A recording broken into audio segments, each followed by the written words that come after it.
Halo, assalamualaikum. Selamat pagi anak-anak soleh dan soleha. Apa kabar kalian hari ini? Semoga kita semua selalu diberikan kesehatan ya. Amin. Pada kesempatan hari ini kita akan membahas tentang pengukuran sudut. Agar dapat lebih memahami dengan baik materi hari ini, silakan simak baik-baik video pembelajaran berikut. Materi kali ini kita akan mempelajari tentang pengukuran sudut. Terlebih dahulu, apakah kalian mengetahui apa itu sudut? Mungkin di antara kalian telah mengenal apa itu sudut. Namun untuk lebih memahami dan menambah pengetahuan, mari kita ulangi lagi materi pelajaran tentang pengukuran sudut. Apa ya sudut itu? Bentuk sudut itu seperti apa ya? Apakah bentuk sudutnya yang warna kuning atau yang warna hijau? Ya, betul sekali. Bentuk yang warna kuning merupakan sudut. Sedangkan warna hijau bukan merupakan sudut. Sebab garis yang memiliki gelombang bukan merupakan sudut.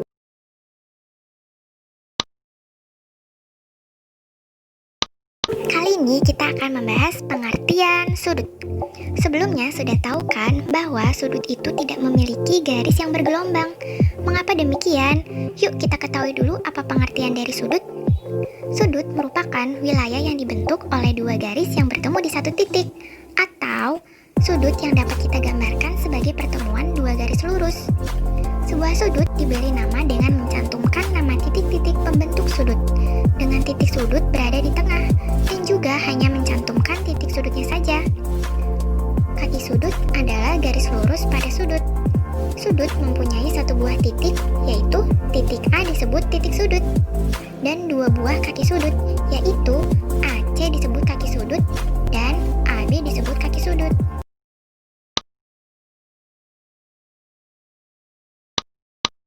Pada menu jenis-jenis sudut kali ini, ternyata jenis sudut itu terbagi menjadi 3 loh, yaitu sudut lancip, sudut siku-siku, dan sudut tumpul. Untuk lebih mengetahui lebih dalamnya, yuk kita klik salah satu ketiga jenis sudut tersebut. Sudut lancip. Sudut lancip adalah sudut yang mempunyai besar sudut antara 0 derajat hingga kurang dari 90 derajat. Atau dalam notasi matematikanya seperti ini. Perhatikan 3 contoh bentuk sudut lancip ini. Ya, tentunya sudut lancip kurang dari 90 derajat. Atau besar sudut AOB kurang dari 90 derajat.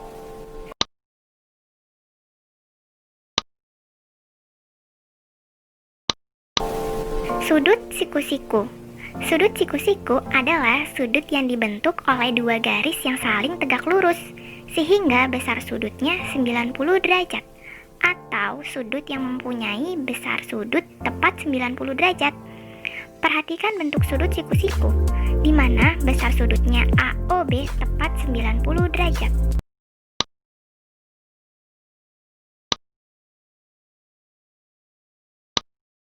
Sudut tumpul. Sudut tumpul adalah sudut yang mempunyai besar sudut antara 90 derajat hingga kurang dari 180 derajat, atau dalam notasi matematikanya seperti ini. Perhatikan 3 contoh bentuk sudut tumpul ini. Bahwa besar sudut AOB kurang dari 180 derajat dan lebih dari 90 derajat.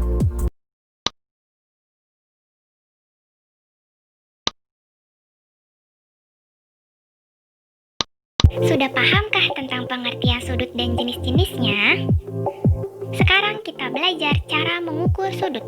Alat yang digunakan untuk mengukur sudut dinamakan busur derajat. Apakah kalian bisa menggunakan busur derajat? Jika belum, mari kita belajar bersama menggunakan busur derajat. Perhatikan video berikut. Selanjutnya, perhatikan gambar busur berikut ini. Ini adalah sebuah busur. Dalam busur ada beberapa bagian, yaitu yang pertama garis bawah atau disebut juga garis alas. Yang kedua titik pusat.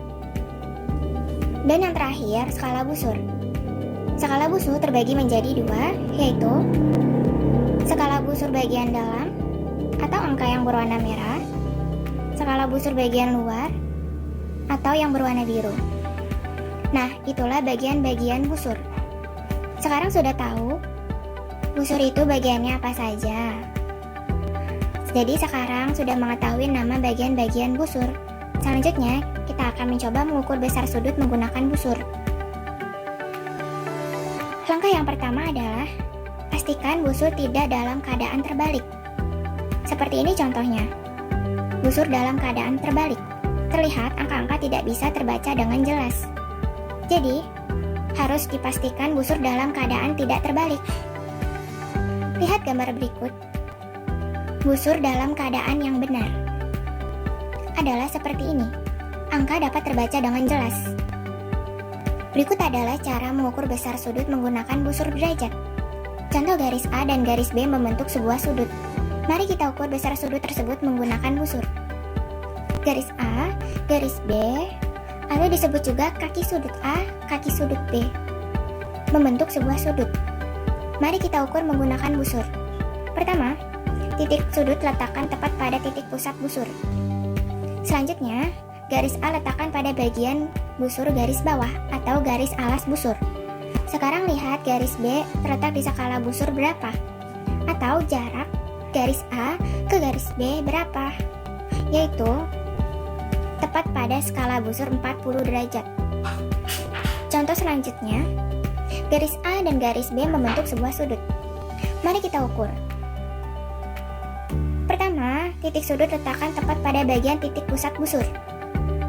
Garis B letakkan pada bagian busur garis bawah atau alas garis.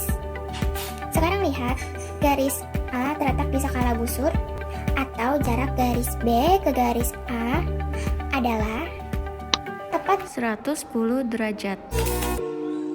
Sudut yang terjadi jika dua garis sejajar dipotong oleh sebuah garis. Jika terdapat dua garis sejajar dipotong oleh sebuah garis, maka akan terbentuk beberapa jenis sudut. Perhatikan contoh. Sudut-sudut sehadap memiliki besar sudut yang sama. Manakah yang disebut sebagai sudut sehadap? A dan P. Ini adalah sudut sehadap. Nilainya sama. Kemudian ada lagi contoh yang lain adalah B dan Q. Ini juga sudut sehadap. Selanjutnya, sudut-sudut dalam berseberangan memiliki besar sudut yang sama. Manakah sudut-sudut dalam berseberangan? C dan P. Ini adalah contoh sudut dalam berseberangan. Kemudian contoh sudut yang lain D dan Q. Sekarang, sudut-sudut luar berseberangan memiliki besar sudut yang sama. Manakah sudut-sudut luar berseberangan? A dan R. Contoh lain adalah B dan S. Yang keempat, sudut-sudut bertolak belakang memiliki besar sudut yang sama. Contohnya adalah A dan C. Kemudian Q dan S. Itulah sifat-sifat dari dua garis sejajar yang dipotong oleh sebuah garis. Sekarang kita ke latihan soal ya. Tentukan besar sudut berikut berdasarkan gambar di bawah ini. Sudut A sama dengan 50. Karena sudut yang bertolak belakang nilainya sama. Sudut B ditambah 50 sama dengan 180. Karena besar sudut lurus nilai totalnya adalah 180 derajat. Sehingga B bisa kita hitung sama dengan 180 dikurangi 50 sama dengan 130. Kemudian sudut C sama dengan sudut B, yaitu 130. Karena sudut B dan C adalah sudut sehadap, sehingga nilainya sama. Nah, bagaimana anak-anak? Kalian sudah memahami kan apa yang sudah dijelaskan di video pembelajaran tadi? Untuk tugas hari ini, silakan kalian buka buku tema 5-nya halaman 76 bagian C dan kerjakan nomor 1 sampai 5 ya, Nak. Untuk pertemuan hari ini Ibu cukupkan ya. Kurang lebihnya mohon maaf. Wassalamualaikum warahmatullahi wabarakatuh.